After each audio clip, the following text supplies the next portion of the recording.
Okay, today what we're going to be working on is applying a technique called selective color to our photos. So the first thing that you're going to want to make sure is that you have a well-adjusted color image. So take your time in Camera Raw to be sure you have a good color image to start with. And then we're going to be converting it to black and white and using layer masking in order to reveal the existing color of your color photograph down below.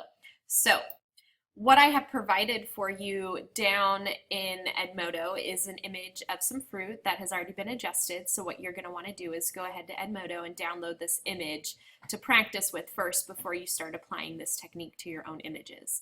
So the first thing that I'm going to do is I'm going to go ahead and I'm going to start by converting my image to black and white using the adjustment layers over here found on the right hand side of my Photoshop window. The black and white adjustment layer is the little icon. It's on the second row. It's half black, half white. So when I click on that, just like we did before, it's going to go ahead and add a layer mask now over my color image. So my background layer still has all that color information, but what I've done is created this mask effect over top. So I'm going to start by adjusting the properties of my black and white photo because while this was really bright and vibrant as a color image, we lose a lot of the depth and values when we convert it to black and white. So I'm just going to take some time to go ahead and tweak those properties to get a better tonal range. Then I'm going to add a second layer adjustment. This time I'm going to be using the levels adjustment, which is on the top row on that adjustments panel that looks kind of like a bar graph. So now what I have is my levels, my black and white layer, and that color background layer all over here on my layers panel. So again, in the properties, I'm going to use this histogram information to help me to adjust my image. What I want to be careful of is I don't want to start blowing out detail to where it just looks white and I don't have any of the fine details left, but I want to make sure I've got some nice bright highlights. I can use that mid-tone gray slider and then the dark slider again to make sure I have black, white, and then several gray values in between. Okay, so from here, I want to make sure that I have my black and white layers selected, and I know which layer I have selected by it being highlighted. So if I click on my black and white layer, I should see these white brackets around the layer mask, and that layer now becomes lighter on my layers panel. So that's how I know I have the correct layer selected. Then I need to switch to my paintbrush tool, which over on your toolbar on the left-hand side of your screen, it is the 8th tool down on the toolbar, and it looks like this little paintbrush. What you want to be careful of, there's a couple other tools that look similar. So this is your history brush tool, and then there's also your quick selection tool, which we'll learn more about those later, but for today you want to make sure you have the good old plain brush tool. And when I hover my mouse over it, you'll see it says brush tool, and the letter B gets listed as the keyboard shortcut for that.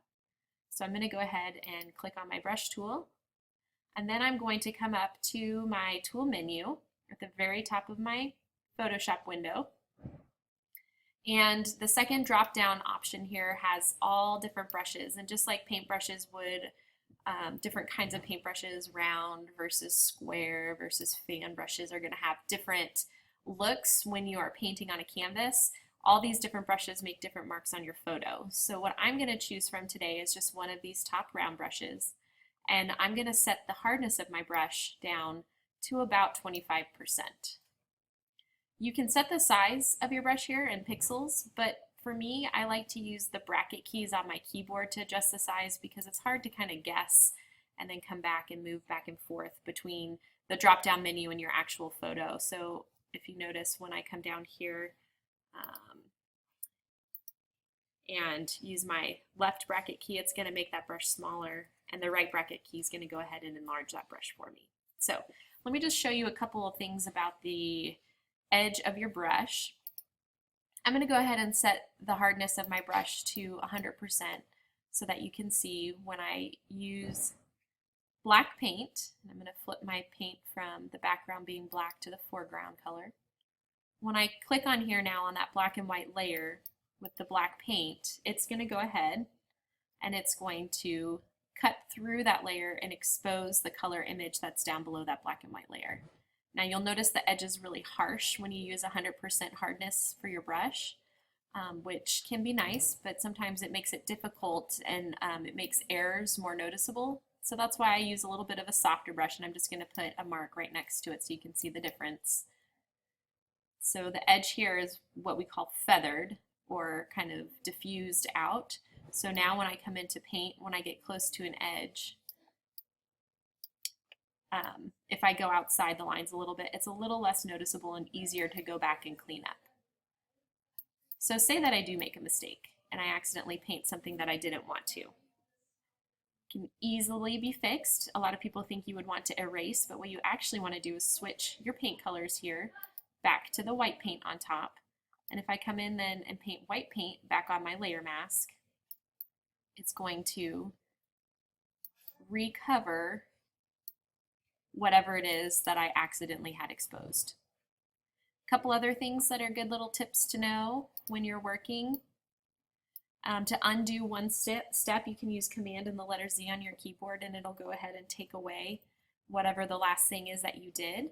And then there's also up, and mine was pulled out, but I'll show you because it tucks away. You have what's called your history panel, and if you click on this little icon, this is going to have about 100 steps worth of what you've done, and you can click up through these different steps in order to undo more of your changes, all the way back to the very beginning. And then if you decide you want to go back from your original down to your very last movement, you can do that. So that's a good little tip to know about.